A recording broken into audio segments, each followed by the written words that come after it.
ഇന്നത്തെ ക്ലാസ്സിൽ നമ്മൾ പഠിക്കുന്നത് എക്സാം ഓറിയൻറ്റഡ് ആയിട്ട് ഓപ്പറേറ്റിംഗ് സിസ്റ്റത്തിലെ ആദ്യത്തെ മൊഡ്യൂളാണ്. നമ്മൾ ഫസ്റ്റ് പഠിക്കാൻ പോകുന്ന ടോപ്പിക്കാണ് പ്രോസസ് ആൻഡ് പ്രോസസ് മാനേജ്മെൻറ്റ് എന്ന് പറയുന്നത്. എന്താണ് പ്രോഗ്രാം എന്നതിനെയാണ് ഈ ഒരു യൂണിറ്റ് തുടങ്ങുന്നത്. പ്രോഗ്രാം എന്ന് പറഞ്ഞു കഴിഞ്ഞിട്ടുണ്ടെങ്കിൽ ഒരു സെറ്റ് ഓഫ് ഇൻസ്ട്രക്ഷൻസ് ആണ്. നമ്മൾ പഠിച്ചിട്ടുണ്ട് ഒരുപാട് പ്രോഗ്രാംസ് അല്ലേ, പ്രോഗ്രാമിംഗ് ലാംഗ്വേജസിൽ ഒത്തിരി പ്രോഗ്രാംസ് നമ്മൾ പഠിച്ചിട്ടുണ്ട്. ഏത് പ്രോഗ്രാം എടുത്ത് നോക്കിക്കഴിഞ്ഞാലും ഇതിൻ്റെ എല്ലാം എയിം എന്ന് പറഞ്ഞിട്ടുണ്ടെങ്കിൽ എന്താണ്, ഒരു സ്പെസിഫിക് ആയുള്ള ടാസ്ക് ചെയ്യുക എന്നുള്ളതാണ് അല്ലേ. ഇപ്പോൾ സം ഓഫ് 2 നമ്പേഴ്സ് എന്ത് ചെയ്യുകയാണ്, 2 നമ്പറിൻ്റെ സമ്മ് കാണുകയാണ് അതിൻ്റെ ടാസ്ക്. അപ്പോൾ ആ പ്രോഗ്രാമിൽ എന്താ ഉള്ളത്, സെറ്റ് ഓഫ് ഇൻസ്ട്രക്ഷൻസ് ആണ് അല്ലേ. അപ്പോൾ പ്രോഗ്രാം എന്ന് പറഞ്ഞിട്ടുണ്ടെങ്കിൽ എന്താണ്, ആക്ച്വലി ഒരു സെറ്റ് ഓഫ് ഇൻസ്ട്രക്ഷൻസ് ആണ്. അത് ഡിസൈൻ ചെയ്തിട്ടുള്ളത് ഒരു സ്പെസിഫിക് ടാസ്ക് കംപ്ലീറ്റ് ചെയ്യാൻ വേണ്ടിയിട്ടാണ്. നമ്മളൊരു പ്രോഗ്രാം എക്സിക്യൂട്ട് ചെയ്യുന്ന സമയത്ത് അതാദ്യം കമ്പൈൽ ചെയ്യുന്നു അല്ലേ, എന്നിട്ട് OS എന്ത് ചെയ്യാണ്, ആ പ്രോഗ്രാമിനെ എക്സിക്യൂട്ട് ചെയ്ത് തരികയാണ് ചെയ്യുന്നത്. ആ പ്രോസസ്സിനെ ഒരു പ്രോസസ്സായിട്ട് പ്രോഗ്രാമിനെ എക്സിക്യൂട്ട് ചെയ്യുക എന്ന് പറഞ്ഞിട്ടുണ്ടെങ്കിൽ എന്താണ്, ഒരു പ്രോസസ്സ് ജനറേറ്റ് ചെയ്യാണ്. ക്ലിയർ ആയോ? അപ്പോൾ നമ്മൾ ഒരു പ്രോഗ്രാം എക്സിക്യൂട്ട് ചെയ്യുക എന്ന് പറഞ്ഞിട്ടുണ്ടെങ്കിൽ അത് കമ്പൈൽ ചെയ്യുമ്പോൾ നമ്മൾ ജസ്റ്റ് കമ്പൈൽ ചെയ്യുന്നുള്ളൂ അല്ലേ. പക്ഷേ OS എന്ത് ചെയ്യാണ്, ഒരു പ്രോസസ്സ് ജനറേറ്റ് ചെയ്യാണ്. എന്തിനു വേണ്ടിയുള്ളത്, പ്രോഗ്രാം എക്സിക്യൂട്ട് ചെയ്യാൻ വേണ്ടിയുള്ളത്. സോ എന്താണ് പ്രോസസ്സ്? പ്രോഗ്രാം അണ്ടർ എക്സിക്യൂഷൻ, അതിനെയാണ് പ്രോസസ്സ് എന്ന് പറയുക. പ്രോഗ്രാം അണ്ടർ എക്സിക്യൂഷൻ, ഇത് ഇമ്പോർട്ടൻ്റ് ആണ് ആ ഡെഫിനിഷൻ. അപ്പോൾ ഒരു പ്രോഗ്രാം വെറുതെ ഇരിക്കുന്ന ഒരു പ്രോഗ്രാം ഒരു പ്രോസസ്സ് ആവില്ല. ആ പ്രോഗ്രാം നമ്മൾ കമ്പയർ ചെയ്യുമ്പോൾ എന്ന് വെച്ചാൽ നമ്മൾ എക്സിക്യൂട്ട് ചെയ്യുന്ന സമയത്താണ് അതെന്തായി മാറുന്നത്, ഒരു പ്രോസസ്സായിട്ട് മാറുന്നത്. അപ്പോൾ ഒരു പ്രോഗ്രാം പ്രോസസ്സ് ആവണമെന്നുണ്ടെങ്കിൽ അതിൻ്റെ മീനിങ് എന്താ, അത് മെമ്മറിയിലേക്ക് ലോഡ് ആവണം. ഇനി പ്രോഗ്രാമും പ്രോസസ്സും തമ്മിലുള്ള ഡിഫറൻസ് ആണ് ഇവിടെ കൊടുത്തിട്ടുള്ളത്.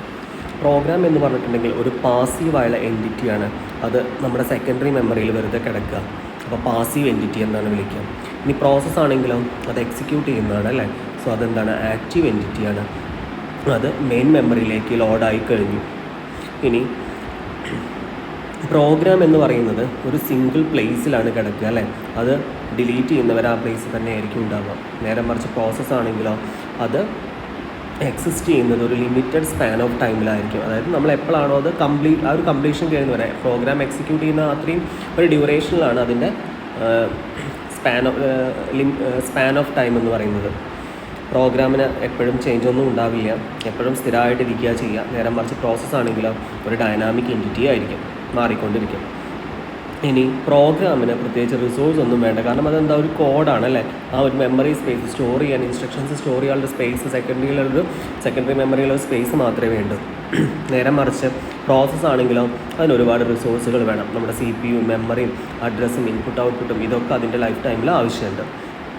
ഇനി പ്രോഗ്രാമിന് കൺട്രോൾ ബ്ലോക്കിൻ്റെ ആവശ്യമില്ല. നേരെ മറിച്ച് പ്രോസസ്സിനാണെങ്കിൽ അതിനെ കൺട്രോൾ ചെയ്യാൻ വേണ്ടിയിട്ട് സ്വന്തമായ ഒരു കൺട്രോൾ ബ്ലോക്ക് ഉണ്ട്. അതിനെ വിളിക്കുന്ന പേരാണ് പ്രോസസ് കൺട്രോൾ ബ്ലോക്ക്. ഇനി 2 ലോജിക്കൽ കമ്പോണൻസ് ആണ് പ്രോഗ്രാമിന് ഉണ്ടാവുക, ഒന്ന് കോഡും അതിൻ്റെ ഡാറ്റയും. ഇനി പ്രോസസ്സ് ആണെങ്കിൽ പ്രോഗ്രാം ഡാറ്റയ്ക്ക് പുറമെ ഒരു അഡീഷണൽ ഇൻഫർമേഷനും കൂടെ ആവശ്യമുണ്ട്. എന്തിനു വേണ്ടിയിട്ടാണ്, ആ മാനേജ്മെൻറ്റിനും എക്സിക്യൂഷനും വേണ്ടിയിട്ട്. സോ ഇതാണ് പ്രോഗ്രാമും പ്രോസസ്സും തമ്മിലുള്ള ഡിഫറൻസ്. അപ്പോൾ മനസ്സിലാക്കേണ്ട കാര്യം, പ്രോഗ്രാം എന്ന് പറഞ്ഞാൽ നമ്മൾ എഴുതി വെച്ച കോഡാണ്, ഡാറ്റയാണ് അല്ലേ. പ്രോസസ്സ് ആണെങ്കിലോ അത് എക്സിക്യൂട്ട് ചെയ്യാണ്. അപ്പോൾ എഴുതി വെച്ചതിന് ഒരു സെക്കൻഡറി, അതായത് പ്രോഗ്രാമിന് സെക്കൻഡറി സ്റ്റോറേജ്, സെക്കൻഡറി മെമ്മറി മതി. പ്രോസസ്സ് ആകുമ്പോൾ അതിനെന്ത് വേണം, നമ്മുടെ മെയിൻ മെമ്മറി ആവശ്യമാണ്. ഇനി നെക്സ്റ്റ് പഠിക്കാനുള്ളത് ഷെല്ലും കേണലും എന്താണെന്നാണ്. ഷെൽ എന്ന് പറഞ്ഞിട്ടുണ്ടെങ്കിൽ ഒരു എൻവിറോൺമെൻ്റ് ആണ്, അല്ലെങ്കിൽ ഒരു സ്പെഷ്യൽ യൂസർ പ്രോഗ്രാമാണ്. എന്തിനു വേണ്ടിയിട്ടാണ്, നമുക്ക് ഓപ്പറേറ്റിംഗ് സിസ്റ്റം സർവീസസ്, അതായത് യൂസർക്ക് ഓപ്പറേറ്റിംഗ് സിസ്റ്റം സർവീസസ് പ്രൊവൈഡ് ചെയ്യാൻ വേണ്ടിയിട്ടുള്ള ഒരു എൻവിറോൺമെൻറ്റ് അല്ലെങ്കിൽ ഒരു ഇൻ്റർഫേസ്. അപ്പോൾ ഷെൽ എന്ന് പറഞ്ഞാൽ ഒരു ഇൻ്റർഫേസ് ആണ് അല്ലേ, ഒരു എൻവിറോൺമെൻ്റ് ആണ്, അല്ലെങ്കിൽ എന്തെന്ന് പറയാം, ഒരു സ്പെഷ്യൽ യൂസർ പ്രോഗ്രാമാണ്, അല്ലെങ്കിൽ ഒരു ഇൻ്റർഫേസ് ആണ്. നമുക്ക് ഓപ്പറേറ്റിംഗ് സിസ്റ്റമായിട്ട് അല്ലെങ്കിൽ ഓപ്പറേറ്റിംഗ് സിസ്റ്റം സർവീസസുമായിട്ട് കണക്റ്റ് ആവാൻ വേണ്ടി സഹായിക്കുന്ന ഒരു ഇൻ്റർഫേസ് ആണ് ഷെൽ എന്ന് പറയുന്നത്. ഈ ഷെൽ എക്സിക്യൂട്ട് ചെയ്യുമ്പോൾ എന്താ സംഭവിക്കുന്നത്, നമ്മൾ യൂസർ കൊടുക്കുന്നതിനനുസരിച്ച് എന്താണ്, ആ യൂസർ എന്തൊക്കെ ഇൻപുട്ട് കൊടുക്കുന്നു അതിനനുസരിച്ച് അത് എക്സിക്യൂട്ട് ചെയ്ത് നമ്മുടെ ഓപ്പറേറ്റിംഗ് സിസ്റ്റം സർവീസസ് ഒക്കെ നമുക്ക് പ്രൊവൈഡ് ചെയ്ത് തരും. ഇനി കേണൽ എന്ന് പറയുന്ന ഭാഗമാണ് heart and core of N operating system എന്ന് പറയുന്നത്. കേണൽ എന്ന് പറഞ്ഞാൽ എന്താണ്, ഹാർട്ടാണ് അല്ലേ. എന്തിൻ്റെ ഹാർട്ടാണ്, ഓപ്പറേറ്റിംഗ് സിസ്റ്റത്തിൻ്റെ ഹാർട്ട് അല്ലെങ്കിൽ കോറാണ്. അതാണ് എല്ലാ ഓപ്പറേഷൻസും, അതായത് കമ്പ്യൂട്ടർ ആൻഡ് ഹാർഡ്വെയർ എല്ലാ ഓപ്പറേഷൻസും മാനേജ് ചെയ്യുന്ന പോർഷനാണ് ഇത് കേണൽ എന്ന് പറയുന്നത്. അപ്പോൾ ഇതൊരു ബ്രിഡ്ജ് പോലെയാണ് ആക്ട് ചെയ്യുന്നത്. യൂസറും ഈ റിസോഴ്സുകളും തമ്മിലുള്ള ഒരു ബ്രിഡ്ജായിട്ട് ആക്ട് ചെയ്യുന്ന ആളാണ് ആരെന്ന് പറയുന്നത്, നമ്മുടെ കേണൽ എന്ന് പറയുന്നത്. നമുക്ക് CPU, ഇൻപുട്ട് ഔട്ട്പുട്ട് ഡിവൈസസ്, മറ്റ് റിസോഴ്സസ്, അപ്പോൾ ഇതിനെയൊക്കെ കണക്ട് ചെയ്യണമെന്നുണ്ടെങ്കിൽ ആര് വേണം, നമ്മുടെ കേണൽ എന്ന് പറഞ്ഞ പോർഷൻ വേണം. ഇനി ഇത് രണ്ടും നമ്മൾ ഡിഫറൻസ് ആണ് ഇവിടെ കൊടുത്തിട്ടുള്ളത്. ഷെൽ എന്ന് പറഞ്ഞിട്ടുണ്ടെങ്കിൽ ഷെല്ലാണ് ആക്ച്വലി കേണലുമായിട്ട് യൂസറിന് കമ്മ്യൂണിക്കേഷൻ ഇനേബിൾ ആക്കുന്നത്. കേണലാണെങ്കിലോ സിസ്റ്റത്തിൻ്റെ എല്ലാ ടാസ്കും കൺട്രോൾ ചെയ്യുന്നു. ഇനി ഷെൽ എന്ന് പറഞ്ഞൊരു ഇൻ്റർഫേസ് ആണ് കേണലും യൂസറും തമ്മിലുള്ളത്. നേരെ മറിച്ച് കേണലാണെങ്കിലോ core of the operating system ആണ്. ഇതിനെ നമ്മൾ വിളിക്കുന്ന പേരാണ് കമാൻഡ് ലൈൻ ഇൻ്റർപ്രറ്റർ എന്ന്. നമ്മൾ കമാൻഡ് വഴിയാണ് യൂസർ കോഡൊക്കെ കൊടുക്കുന്നത്. ഇനി ഇതൊരു ലോ ലെവൽ പ്രോഗ്രാമിംഗ് ഇൻ്റർഫേസിംഗ് ആണ് ഏത് കേണൽ എന്ന് പറയുന്നത്. ഇനി ഷെല്ലിലെ കമാൻഡ്സ് എന്ന് പറയുന്നതാണ് LS, MKDIR അങ്ങനെയുള്ള കുറേ കമാൻഡ്സൊക്കെ. അപ്പോൾ ഇതുവഴിയാണ് ഓരോ ഓപ്പറേഷൻസ് ചെയ്യുന്നത്. നേരെ മറിച്ച് കേണലാണെങ്കിൽ പ്രോസസ് മാനേജ്മെൻ്റ് ആണ് ചെയ്യുന്നത്. ഇനി ഓപ്പറേറ്റിംഗ് സിസ്റ്റത്തിൻ്റെ ഔട്ടർ ലെയറാണ് ഏത് shell, inner ലെയറാണ് colonel.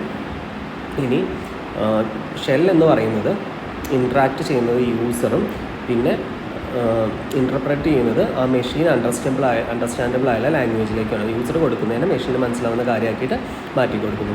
Colonel directly എന്ത് ചെയ്യാണ്, ഹാർഡ്വെയറിന് ഡാറ്റയൊക്കെ അക്സെപ്റ്റ് ചെയ്ത് മെഷീന് മനസ്സിലാവുന്ന രീതിയിലാണ് അതിൻ്റെ എല്ലാ കാര്യങ്ങളും വരുന്നത്. കാരണം ഇത് കേണലിലേക്ക് ഡാറ്റ വരുന്നത് എവിടെ നിന്നാണ്, ഈ ഷെല്ലിൽ നിന്നാണ്. ഇനി ഈ കൊടുത്തൊക്കെ പലതരത്തിലുള്ള ഷെല്ലുകളാണ് സി ഷെൽ, കോൺ ഷെൽ എന്നൊക്കെ പറയുന്നത്.